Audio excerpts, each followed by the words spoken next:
aqoon-yahan Cabdishakuur Siciid Cabdi oo kamid ah aqoon-yahanada da'da yaryar ee ku nool gobolka Togdheer ayaa waraysi khaas ah ku siiyay telefishinka caalamiga ah Soorid Baahid War Soomaaliya sidoo ku sameeyay sicir bararka baasan ee ka jira gobolka Togdheer iyo guud ahaan gobolada Soomaaliland isagoo faahfaahin ka bixinayana waxa uu yiri sida tan marka hore Ilaahay baa mahad iska leh Allah soo ina abuuray inagu dhaxarsaaqay dhulka buuraha iyo samada mar labaad waxaan halkan maanta ku duubayaa barnaamij gaar ah oo aan kaga hadli doono sicir bararka barnaamijkaygu ama barnaamijkan ka hadli doono saddex qaybood baan u qaybiyay waa maxay sicir barar maxaa keena sicir bararka sidee baa loo xadidi karaa sicir bararka qodobka koowaad haddaan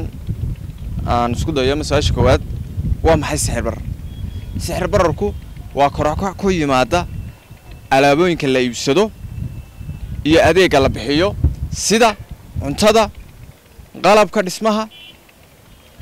kirooyinka guryaha iyo adeega la bixiyo haddaba qodobka labaad maxaa keena sicir bararka waxa keena marka ay yaraadaan waxyaabaha la iibsado sida raashinka marka waxa ku yimaada korokac xagga maciishada oo afka qalaad loo yaqaano cost push inflation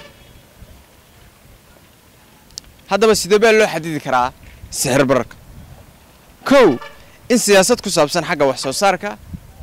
iyo soo dejinta la sameeyo lana dhiirigeliyo ilaha wax soo saarka ee waddanku leeyahay laba iyadoo xukuumaddu ay yarayso cashuurta la saaro alaabooyinka soo dega qaarkood sida raashinka oo kale alaabada wax lagu dhiso iyo kuwa wax soo saarka beeraha iyadoo dawladdu xoojiso waa qodobka saddexaad lacagta isticmaalka waddanka iyadoo cashuuraha kastamada oo dhan laga maado si cashuuraha loogu bixiyo markaas wassalaamu calaykum waraxmatullahi Cabdishakuur sicir bararka maxaa sababay soo dhan kartaa sicir bararka kullay intii aan ka hadlay waxa sababay lacagtii waddanka uu lahaa oo aan sidii loogu baahnaa loo isticmaalin waxa jirta sanad kasta waxa la soo daabaa lacag aad fara badan oo ay xukuumadana sharafta leh ay soo daabacdo laakiin lacagta la soo daabaco wax policy ah lagama yeesho oo banka dhexe Jamhuuriyadda Soomaaliland isaguna sidaas leeg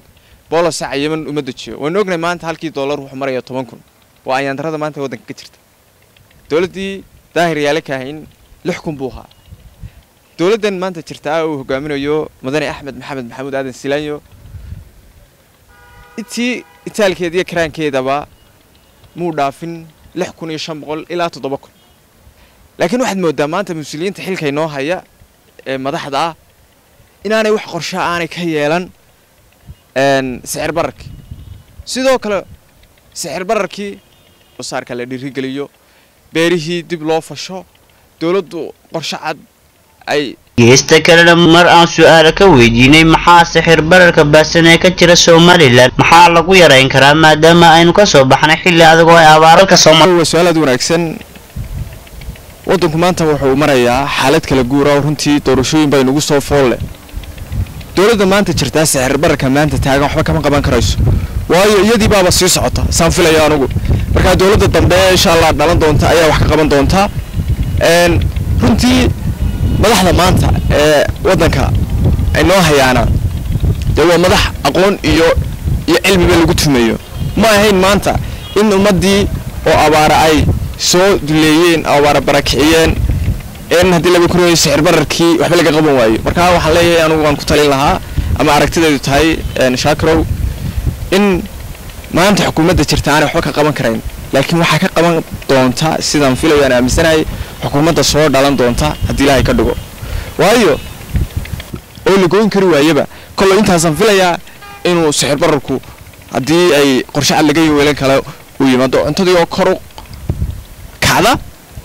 lacagtii bankiyada la dhigan jiray ee dadku ay dhigan jireen oo yaraada ay la tahay Shaakirow maxaa xukuumadda Silaanyo garwadinka yahay maxaad baaq u diraysaa runtii anigoo ka faa'iideysanaya barnaamijka gaarka SBS ugu leeyahay magaalada Burco madaxweynuhu karaamo iyo sharaf iyo mudan buu inagu leeyahay inaynu amaano aynu taariikh qorno aynu xusno madaxweynaha waxaan halkan baaq uga dirayaa madaxweyne waxaad si dhakhso ah aad wax uga qabataa sixir bararkan taagan ee maanta ka jira wadanka sidoo kale madaxweyne waxaad aad dib eegis ku samaysaa sanad kasta waxa ka soo baxa jaamacadaha Somaliland arday kumanaan kun gaaraya ardaydaasi waa arday dalka iyo dadkaba u soo baxay ardaydaasi qaar way taariibaan qaar nolosha way ka dhaceen qaar gidaaradaasi fadhiyaan madaxweyne waxaanu ka codsanaynaa annagoo afkii dhalinyarada ku hadlayna in dhalinyarada sanad walba soo baxaysa in shaqo abuur loo sameeyo in wax kale lagu mashquuliyo sidoo kale madaxweyne golaha wasiirada ee sharafta leh iyagana inaad walla xisaabtanto de shaqadii loogu baahnaa inay qabtaan wasiirku wuxuu wasiir ku yahay markuu maanta uu qaran u xukumo laakiin wasiirku wasiir kuma aha reer marka madaxweyne adigoo maanta wadanka xukumaya ana madaxweynaha Somaliland inaad dilaba ku roon yahay aad waxyaabo badan aad wadankan ka hirgeliso oo inaan wax qabadkeena halka ku soo koobi kareen baaqa kale aan u diray waxa weeye waxa ku loolamaya maanta Jamhuuriyadda Somaliland saddex xisbi qaran saddexda xisbi waxaan leeyahay war barnaamij cad oo umadu ay u boogto soo bandhiga runtii saddexda xisbi markan leeyahay waa wadani kulmiye iyo cid TV-yadan aad hadhiyo habeen aad ka sheekaynaysaan aad saxaafadda waxa duntaan isu marinaysaan nidaamkan qabyaaladaysan war waxa inta ka baxdaan barnaamijyo fiican oo qurux badan oo umada wax tari karaya inaad soo bandhigtaan oo waliba dhalinyarada yadan inaadna tustaan kaalintii aan ku lahayn wadanka annagu ma nihin madaxdii berito ee waxaanu nahay annagu madaxdii maanta nimankan xisbiyada sheeganaya annagu madaxdii maanta aanu madaxdii berito ma nihin dhalinyaradana waxaan leeyahay waan ku soo dardaara siinaya dhalinyaroy siyaasad runtii hadaawanina ha ka noqonina qof daawadayaal laakiin siyaasadda waa inaad gashaan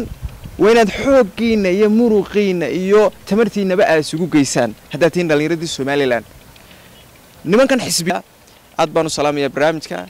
iyo wariye Shaakir kaasi waxa uu Cabdishakuur Saciid Cabdi oo kamid ah aqoon-yahanada gudada yaryar gobolka Togdheer ugu dambeyntii sixir bararkani baasan ee ka jira gobolka Togdheer iyo guud ahaan gobolada Somaliland oo ay ku fashilantay xukuumadda uu garwadeenka ka yahay Axmed Siilaan iyo Shaakir Cabdi Axmed telefishinka caalamiga SBS magaalada Burco.